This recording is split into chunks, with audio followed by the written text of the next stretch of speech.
mercredi, la machine de la refondation de l'armée togolaise est en branle. Après la création des régions militaires, vient l'étape de leur fonctionnement. Et ce mercredi, le président de la République, chef suprême des armées, initiateur de ce grand projet, a remis le drapeau au chef-corps du 1er bataillon d'intervention rapide couvrant la région sud du pays. Le 3e quai du terminal à conteneurs du port autonome de Lomé fonctionne lui depuis hier. Le joyau qui place désormais notre pays à une place enviable dans la sous-région en matière de commerce et de transport maritime est une aubaine tant pour les opérateurs économiques que pour les demandeurs d'emploi. Les explications dans ce journal. Et puis les éperviers du Togo sont définitivement relancés dans la course à la qualification pour la phase finale de la CAN 2015.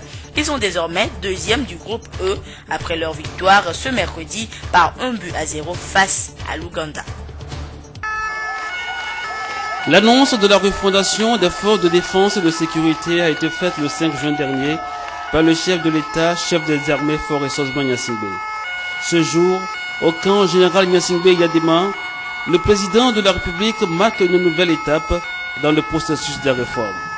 La réorganisation des régions militaires du Togo, c'est désormais chose faite.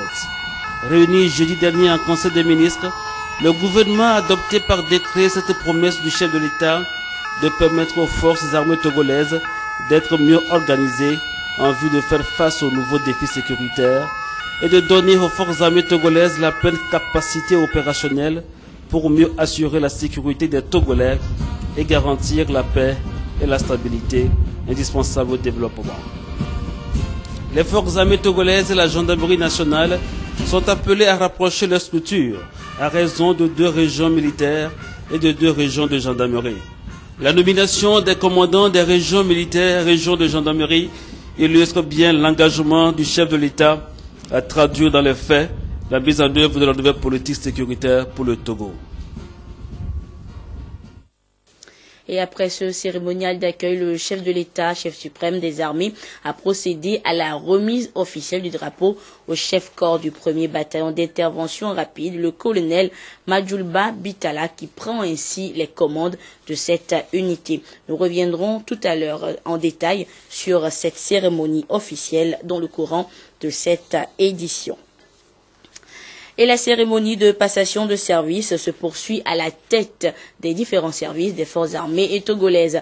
À la base transport de Lomé, ce mercredi, le colonel Atipou Kodjo Messan a passé le commandement à son successeur, le colonel Tozoun Enyonam. Même cérémonial à l'autorité de sûreté de l'aéroport international Gnassingbé et Yadema. Nommé également le 9 octobre dernier par décret pris en Conseil des ministres, le commandant Alahare Dimini a pris fonction ce mercredi en remplacement du colonel Aoki Panassa. Le compte rendu de toutes ces cérémonies avec Florence Kouekpas, Christine Péché-Kialoudé et Prudence Zinsou.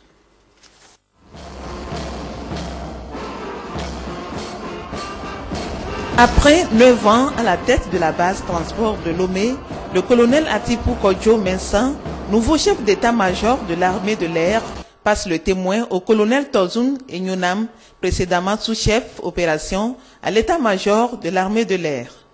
Officiers, sous-officiers et aviateurs de la base transport de Lomé, de par le président de la République, chef des armées, vous reconnaissez désormais pour votre chef, le colonel Tozoun Enyonam, ici présent. Vous lui obéirez en tout ce qu'il vous commandera pour le bien du service, l'exécution des règlements militaires, l'observation des lois et le succès des armes du Togo. Ensemble à mon commandement.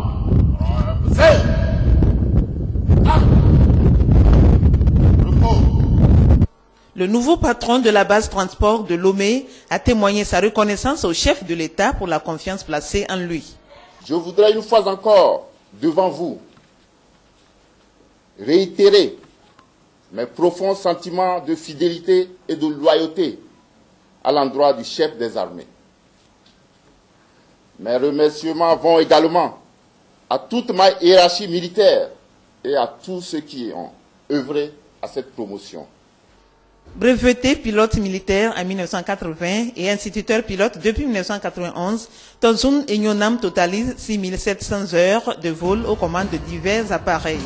La mission de la base transport est de défendre l'intégrité du pays et le nouveau chef a invité les officiers, sous-officiers et aviateurs de la base à être disponibles, justes et pragmatiques pour mener ensemble à bien leur mission.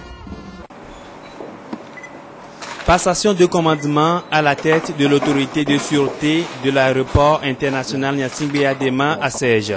Le colonel Aoki Panassa, nommé chef d'état-major particulier du chef de l'État, cède son fauteuil au commandant Dimini Alahare, qui est appelé à poursuivre la mission de cette institution. Précédemment commandant en second au régiment parachutiste commando de Kara, il est nanti d'un master 2 en stratégie défense, sécurité, gestion des catastrophes et des conflits de l'université de Yaoundé 2, option géopolitique. La SEJ a pour rôle d'assurer une meilleure coordination des différents services intervenant à l'aéroport en matière de sûreté, de réduire, voire d'éliminer les actes et comportements répréhensibles. Le nouveau coordonnateur va devoir travailler en collaboration avec ses partenaires en vue de faire face à toutes les formes de menaces contre l'aviation civile.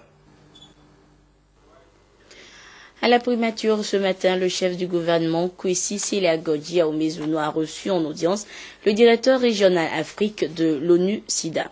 En mission au Togo, Dr Mamadou Diallo est venu féliciter le gouvernement togolais pour les avancées enregistrées en matière de lutte contre la pandémie du sida. Nous l'écoutons à sa sortie d'audience au micro de Carmen Madji à Kakpo. Je suis porteur de messages de la part de M. Michel Sidibé, le directeur exécutif de l'ONU-SIDA, en direction du gouvernement et du peuple du Togo dans le cadre de la lutte contre le sida. La première partie de ce message que nous avons transmis au Premier ministre, c'est d'abord un message de satisfaction et un message de félicitations. Félicitations à l'endroit du gouvernement du Togo et à l'endroit des acteurs de la lutte contre le sida au Togo par rapport aux résultats que ce pays a atteints.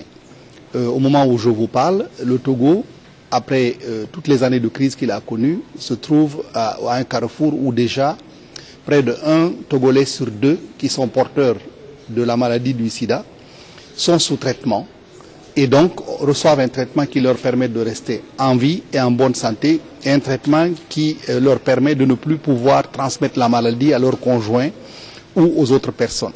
La deuxième partie de mon message, c'était de transmettre à son Excellence, Monsieur le Premier ministre, les salutations de Monsieur Michel Sidibé, le directeur exécutif de l'ONU-SIDA, qui est un ami de très longue date du Togo, de son Excellence, Monsieur le Président, du Premier ministre et de l'ensemble du gouvernement du Togo. Félicitations qui étaient aussi accompagnées d'un message de satisfaction sur les progrès que le Togo a réalisés dans le cadre du processus de démocratisation et de retour de la cohésion nationale, de la paix et de l'apaisement. Enfin, M. Sidibé a chargé de transmettre au président de la République ses remerciements personnels et sa satisfaction en voyant un fait par le gouvernement dans la sous-région. C'est un pays qui contribue à la croissance et au développement dans la région, mais c'est un pays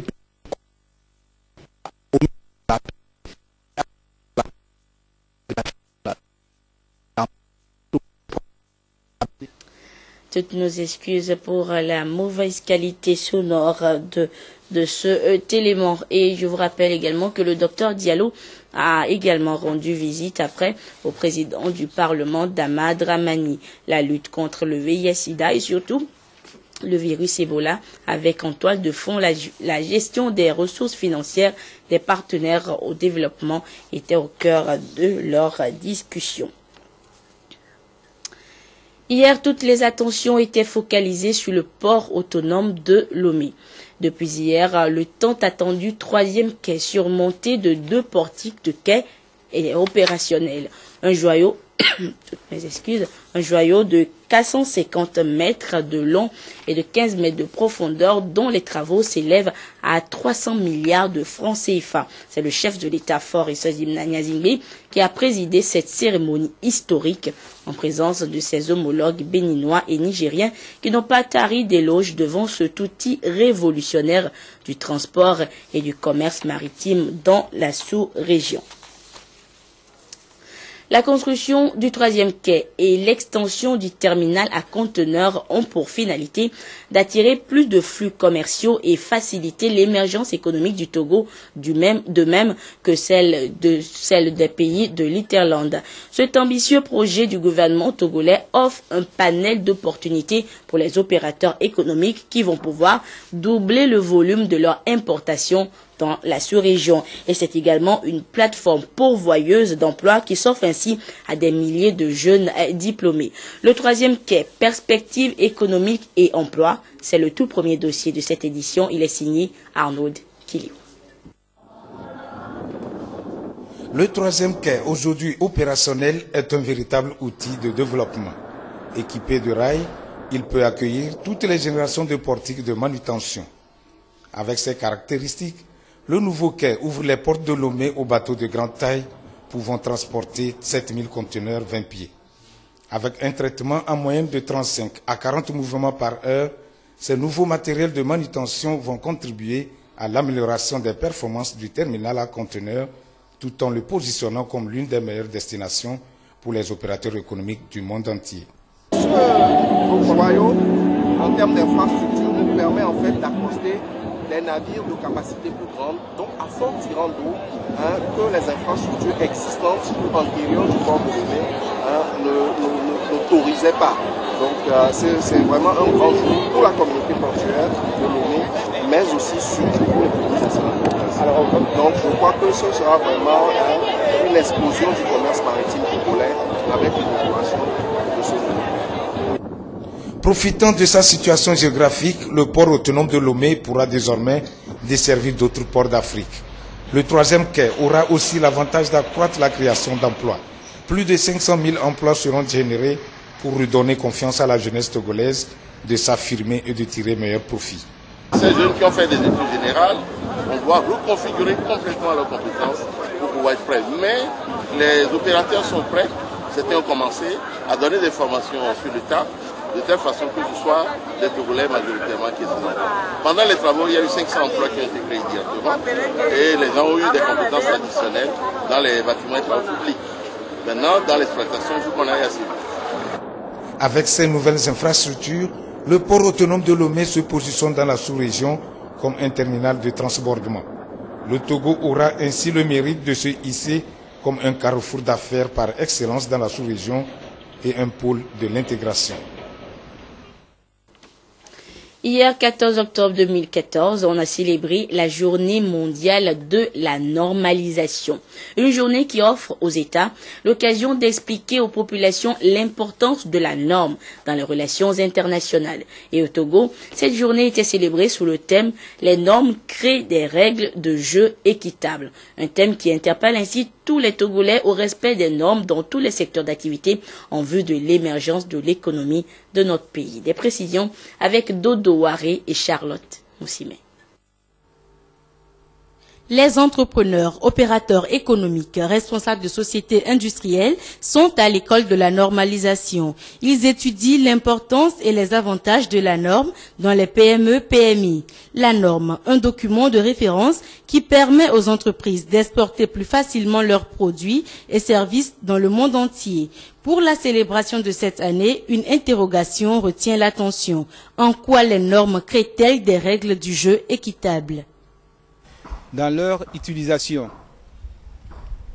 Par exemple, des industries togolaises, par exemple, qui utilisent les mêmes normes que les industries européennes, et que ces industries fabriquent les mêmes produits que les industries européennes, lorsque ces produits sont exposés sur le même marché, ces produits ont la même valeur. Le directeur de cabinet Jules Anani Gozo, représentant le secrétaire d'État chargé de l'industrie, a invité les participants à reconnaître que le respect des normes est un canal indispensable pour hisser les entreprises aux standards internationaux. À ce prix, l'économie togolaise sera effectivement émergente, comme le souhaite le projet Vision Togo 2030.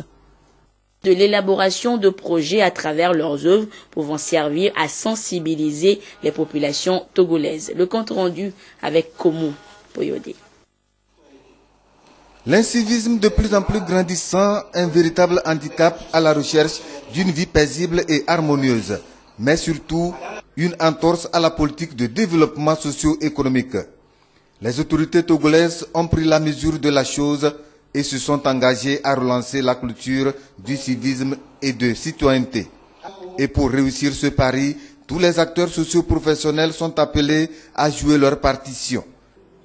Les artistes togolais ne sont pas en reste, mais encore faut-il qu'ils aient des notions sur le civisme et la citoyenneté.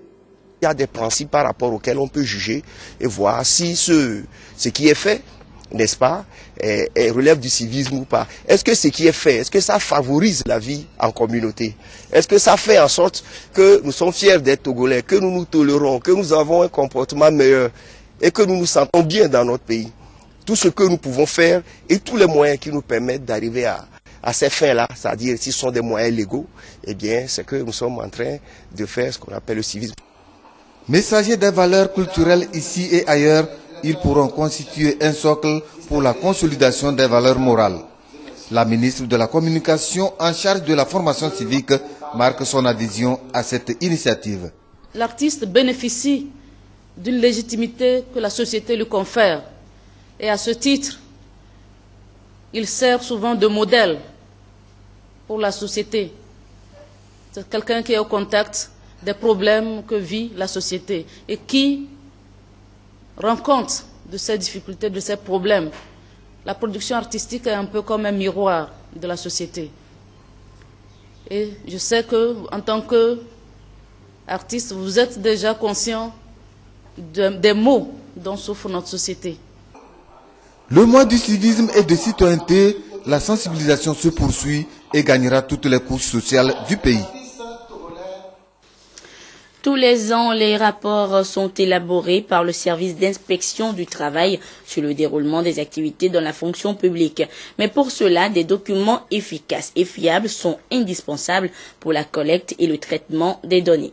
Pour la mise à jour de ces outils, le ministère en charge du travail a initié une rencontre d'échange entre les inspecteurs du pays pour harmoniser leurs points de vue selon les normes de l'Organisation internationale du travail.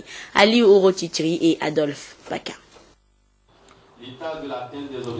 Inspecteurs du travail, ils sont appelés dans leur mission à veiller à l'application de la législation du travail en matière de santé et de sécurité dans les entreprises. Tout ceci dans le but de contribuer à l'amélioration des conditions de travail des employés en termes de protection sociale, de garantie des salaires et de jouissance des congés. Mais cette tâche n'a véritablement d'impact que si les rapports annuels sont bien rédigés et soumis à l'autorité centrale pour de meilleures prises de décision. Mais ce qu'on a eu à constater, c'est que au cours de la rédaction de ces rapports, il manque des données statistiques. Et même si ces données existent, elles ne sont pas fiables. Parce que ces données varient d'un inspecteur à l'autre. Actuellement, il est question d'harmoniser sur un même formulaire la collecte de ces données statistiques. L'administration du travail est une et universelle et chaque pays se doit de s'adapter aux normes internationales fixées par l'Organisation internationale du travail. Le fait d'avoir un état des lieux rigoureux permet une bonne organisation politique du travail. J'ai voulu avoir un état de la situation. Maintenant qu'on a cet outillement, je crois que ça va se faire avec plus d'efficacité. Le Togo aura donc fait un choix optimal dans la mise à jour de cet outil précieux désormais incontournable dans la collecte et le traitement des données statistiques du travail et dans la rédaction à temps des rapports périodiques des inspecteurs.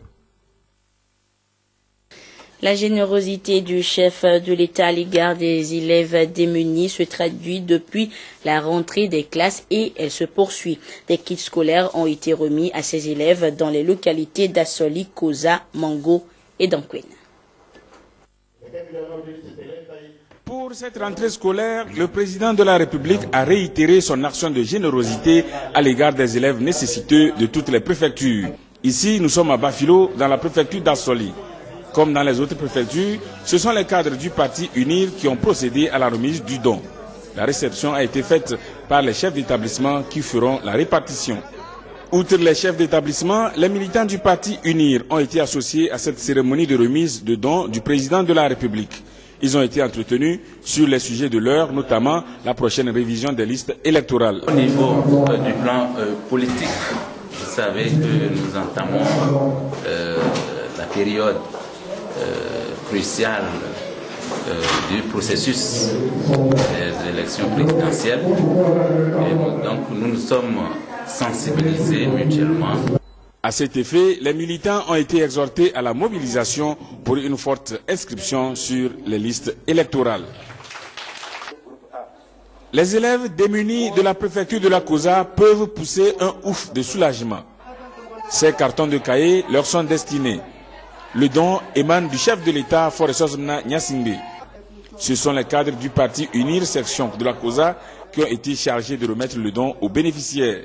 Et le chef de l'État, par ce don, a voulu apporter un appui aux parents démunis et surtout encourager la scolarisation de la jeune fille. Une bonne année scolaire se prépare dès la rentrée. Les élèves ont été invités à se mettre dès à présent au travail pour espérer du succès après les évaluations de fin d'année. 2 semaines après la rentrée scolaire, ici à Mango, des élèves nécessités ont reçu un don de fourniture scolaire offert par le chef de l'État. Au nom des parents d'élèves, je remercie le président Faure Gnassingbé pour avoir pensé à nos enfants. Vous savez, le chef de l'État est très soucieux de l'avenir de la jeunesse et de nos petits frères. Vous allez comprendre que ce n'est pas le premier geste qu'il fait. Plusieurs autorités présentes à la cérémonie ont remercié les élèves et le corps enseignant pour la rentrée paisible constatée sur toute l'étendue du territoire national. À tous les acteurs du monde éducatif, elles ont instruit de prendre au sérieux l'enseignement du civisme dans tous les établissements. Enfin, elles ont convié les uns et les autres au respect des consignes données par les spécialistes pour éviter le virus Ebola.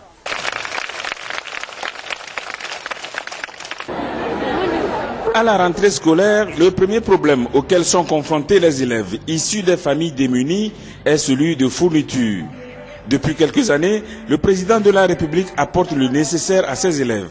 Pour cette année, le chef de l'État, Faure Sosbena Gnassingbé, a mis à la disposition des élèves nécessiteux de la préfecture de Dankpen plus de 6000 cahiers. Au-delà de ceci, du matériel didactique. Au nom des élèves et des parents d'élèves, nous remercions très sincèrement le chef de l'État pour ce geste. Nous avons saisi l'occasion pour sensibiliser les élèves sur la maladie à virus Ebola et également sur les valeurs citoyennes. Une fois la remise de fournitures scolaires terminée, la deuxième vice-présidente de l'Assemblée nationale et d'autres cadres de l'Union pour la République ont rencontré les hommes de terrain de ce parti dans la préfecture de Dankpen. À l'ordre du jour de cette réunion, la mobilisation pour la révision des listes électorales de la présidentielle de 2015. On en vient à l'actualité du jour. Je vous le disais, le chef de l'État, chef des armées, le président de la République, Faure Sosbena Gnassingbé, a procédé cet après-midi à la remise officielle du drapeau au chef-corps du 1er bataillon d'intervention rapide BIR, le colonel Madjoulba Bitala, qui prend ainsi les commandes de cette unité. Le drapeau a été suivi d'un défilé des troupes motorisées de ce bataillon. Aimé Abalo. Voici le 1er bataillon d'intervention rapide de la région militaire sud du Togo. 504 éléments dotés de capacités opérationnelles modernes pour répondre promptement et en un temps éclair aux défis sécuritaires de l'heure.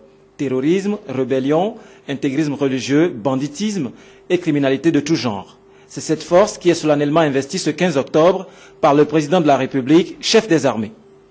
Cette nouvelle unité, majestueusement dressée devant nous, et que nous verrons parader après la réception de leur drapeau, est dotée de moyens modernes de combat tels que des véhicules type torpedo, des véhicules légers de reconnaissance et d'appui Velera, des camions de transport de troupes DAF, des véhicules blindés type Bastion avec un personnel rompu à la tâche. Je ne saurais passer sous silence les autres matériels majeurs mis à la disposition des FAT, comme les engins lourds du génie, les patrouilleurs et vedettes rapides de la Marine nationale, ainsi que divers autres importants commandés en cours. Toutes ces œuvres, Excellence, Monsieur le Président, n'ont été possibles que grâce à votre détermination politique de garantir à notre très chère population et aux investisseurs la paix, la sécurité et la stabilité nécessaires à leur occupation.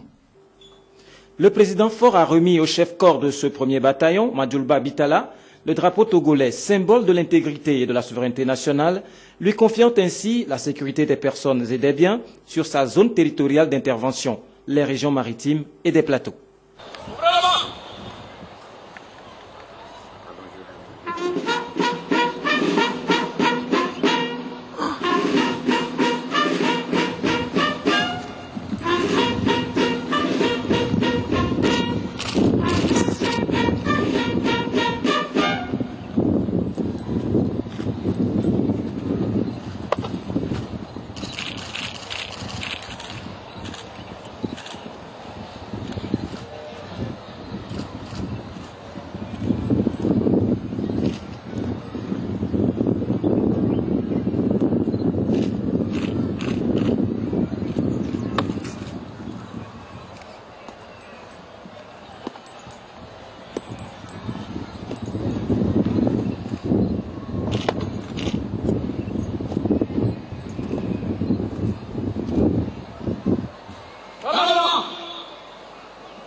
Après avoir reçu l'onction du passant d'autres les félicitations du chef de l'État,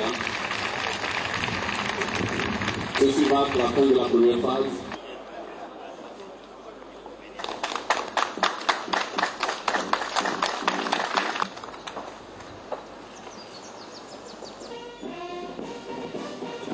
Séance tenante, le premier Bir a démontré son savoir-faire et exhibé le matériel dont il dispose à travers un défilé motorisé.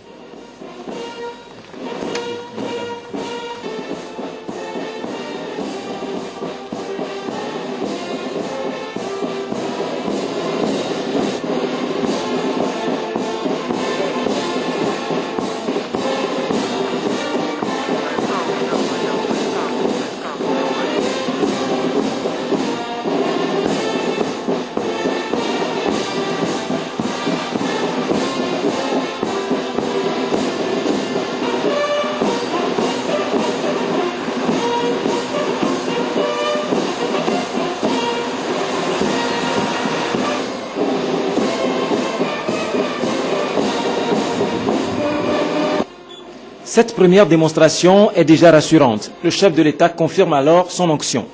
Chef du bataillon, Madjoulba Bitala, je vous félicite pour la qualité du défilé. Je félicite aussi la troupe pour sa bonne tenue. Et enfin, je veux vous rappeler votre mission. Elle est de 3 ordres.